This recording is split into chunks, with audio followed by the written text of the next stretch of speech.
El ambiente espiritual de la India del Ganges en el siglo VI antes de Jesucristo. No se puede llegar a comprender el pensamiento de un filósofo sin conocer el ambiente espiritual en el que ha madurado, los problemas que obsesionaban a sus inmediatos antecesores, así como las distintas opiniones que éstos expresaron.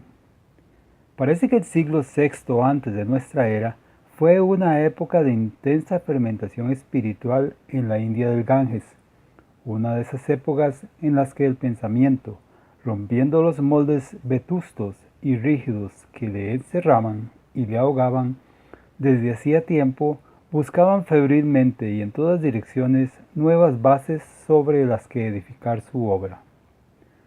La vieja religión védica había ido perdiendo su alma y había pasado a ser, manipulada por la clase privilegiada de los brahmanes, una técnica compleja e impregnada de magia. Su única preocupación era conseguir que las tibias divinidades se plegaran servil y aún automáticamente a las voluntades de los sacerdotes, cautivándolas con los poderosos lazos del sacrificio. Al extenderse en la sociedad india la creencia en la transmigración de las almas,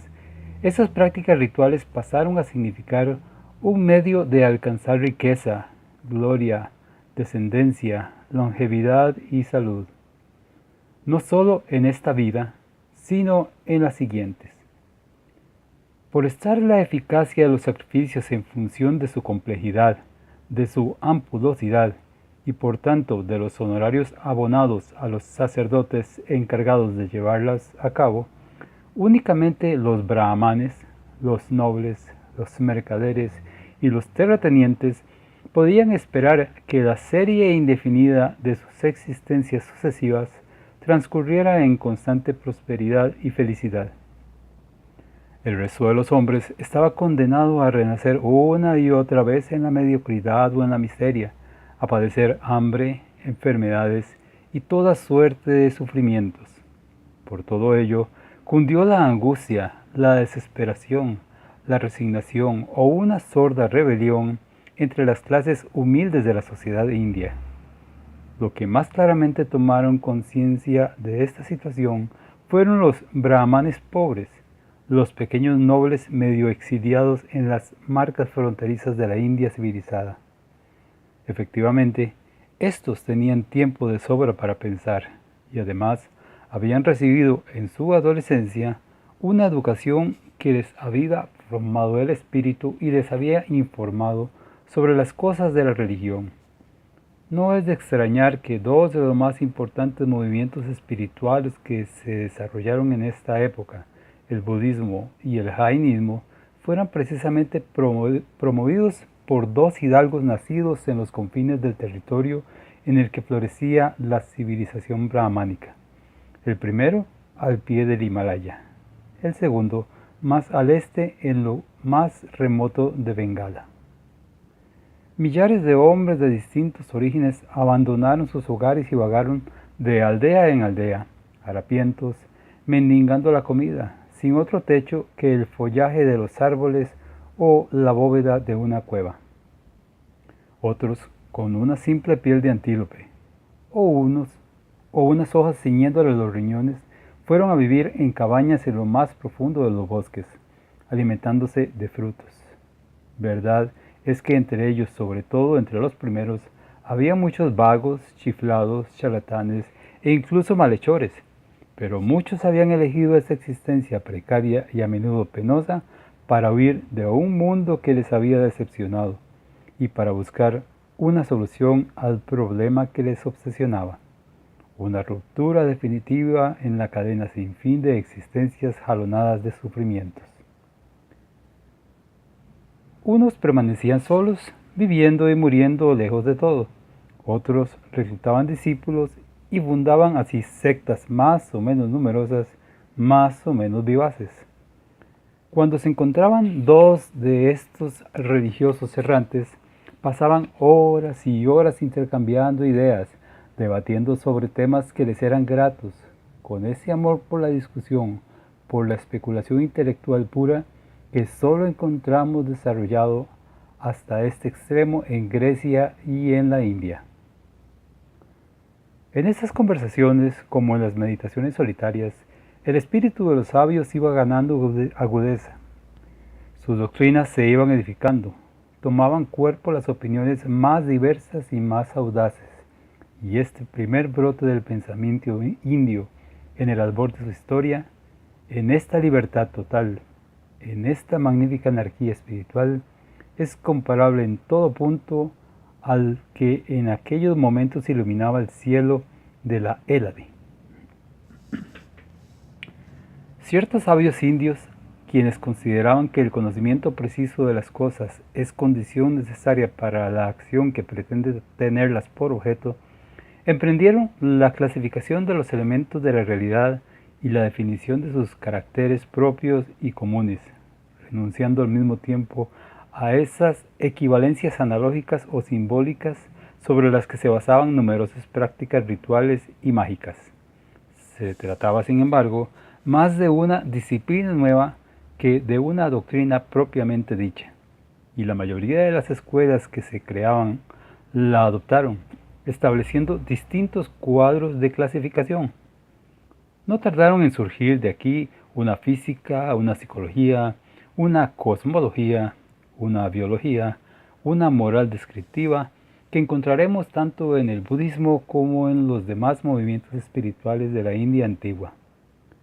De aquí nació también muy pronto una metafísica, o mejor dicho, unas metafísicas, ya que en este terreno, más que en ningún otro, surgieron grandes desacuerdos. La clasificación de los elementos de la realidad permitía, según creían, comprender mejor el mecanismo del destino humano, la concatenación de las vidas sucesivas, el origen del placer y la pena, y por tanto permitía inventar los medios susceptibles de liberar al hombre de su ciclo infernal. Pero, si bien resultaba fácil distinguir y enumerar elementos materiales, funciones psíquicas y fisiológicas resultaban mucho más difíciles de discernir de lo que en el ser sobrevive a la muerte y aporta a la nueva existencia los gérmenes de sus propios caracteres. La felicidad o el infortunio, la salud o la enfermedad, la riqueza o la miseria, la fecundidad o la esterilidad, la gloria o la infamia. Para unos había un C, Atman, principio impersonal de la personalidad, que al igual que el hilo en el que se enfilan las cuentas de un collar, permanecía eternamente inmutable a través de toda la serie de vidas. Ese C, el ser sin más, pero ser puro, era idéntico al Brahman, esa quintesencia de la palabra ritual considerada como el principio mismo de lo sagrado de la divinidad. Según otros, este elemento permanente que asegura la unión entre las distintas existencias era el principio vital, Jiva, diferente para cada individuo. Otros admitían una pluralidad de elementos permanentes, tanto materiales como psíquicos o biológicos, o incluso abstracciones como el placer y la pena, el espacio, el movimiento. Igualmente numerosos eran los que negaban la existencia de todo principio eterno y no querían ver en todo más que una serie de fenómenos o meras ilusiones. Unos sostenían que existía una relación de causa a efecto entre las vidas sucesivas, que las existencias futuras estaban sobre todo determinadas por los actos realizados anteriormente, pero disentían sobre la naturaleza de esta causalidad, por ser la felicidad o el infortunio función del riguroso cumplimiento de los ritos, o bien de la pureza religiosa o de la pureza moral. Los demás creían que sólo el azar o un destino ineludible y absolutamente independiente de toda acción humana determinaba las modalidades de las distintas vidas, ya porque negasen la existencia del Atman o del Jiva, ya porque definiesen a estos como meros pasivos e incapaces de desviar el curso del destino en un sentido o en otro. Estas opiniones hacían vana toda esperanza de liberación, y, según sus partidarios, solo cabían aceptar los rigores del destino con resignación, o bien intentar gozar desenfrenadamente de los raros y fugaces placeres de la vida.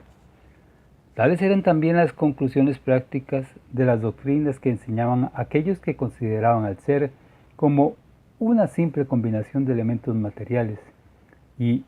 de otros que la muerte destruía definitivamente, o las que enseñaban los escépticos que rechazaban toda discusión, sosteniendo que nada podía conocerse sobre ningún tema que no podía responderse sí o no a ninguna pregunta.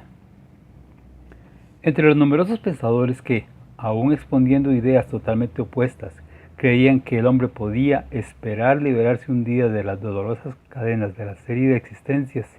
y que buscaban los medios susceptibles de permitirles alcanzar esta meta, muchos utilizaban un conjunto de prácticas particulares, conocidas más adelante con el nombre de unión, yoga. La mayoría de estas prácticas estaban tomadas de los viejos procedimientos mágicos a los que recurrían los ancianos sacerdotes y chamanes para entrar en trance y adquirir así diversos poderes sobrenaturales. Aunque se continuaba creyendo firmemente en la obtención de estos últimos, bastantes religiosos los consideraban, ya con desdén, como si fueran subproductos de poco valor, que apenas se servían para cautivar la imaginación de una población ingenua, confirmando con su manifestación el nivel de santidad que habían alcanzado. Lo que realmente buscaban eran los estados psíquicos particulares, provocados por la utilización de esas antiguas recetas de brujos, estados de concentración superior a través de los cuales conseguían la insensibilidad a las excitaciones externas, el vacío mental, la euforia y sobre todo la serenidad, una paz beatífica y duradera. Esta quietud, de una calidad y de una intensidad particulares, se identificaba con el estado que conocería el ser liberado para siempre de las penosas vicisitudes de las transmigraciones. Por ello, se procuraba alcanzarla a menudo y hacerla más duradera, más completa, para que persistiera lo más posible cuando se hubiera salido del estado de concentración que la había originado. Por lo demás, las opiniones diferían sobre los procedimientos más aptos para alcanzar esta serenidad, sobre las etapas que a ella llevaban, sobre el grado de intensidad que correspondía a la liberación final, sobre la naturaleza de ésta. Así, según unos, esta última se alcanzaba cuando se llegaba al sé puro, en lo más recóndito del pensamiento, idéntico al Brahman. Según otros, resultaba de la unión del principio de individualidad con el del cosmos, con esa alma divina que se oculta detrás del universo. Para otros, la liberación no era más que el vacío total de la conciencia. Algunos se sometían a austeridades muy rigurosas, torturando su cuerpo de mil maneras para conseguir la liberación final. Otros adoptaban una serie de prácticas extrañas, ridículas o repugnantes, imitando, por ejemplo, la conducta de animales juzgados inmundos. Unos vivían como ermitaños, lejos de las gentes ordinarias, cuyas actividades prosaicas hubieran podido turbar sus esfuerzos espirituales. Otros creían posible mezclarse con los hombres y se limitaban a ajustarse a distintas reglas de disciplina.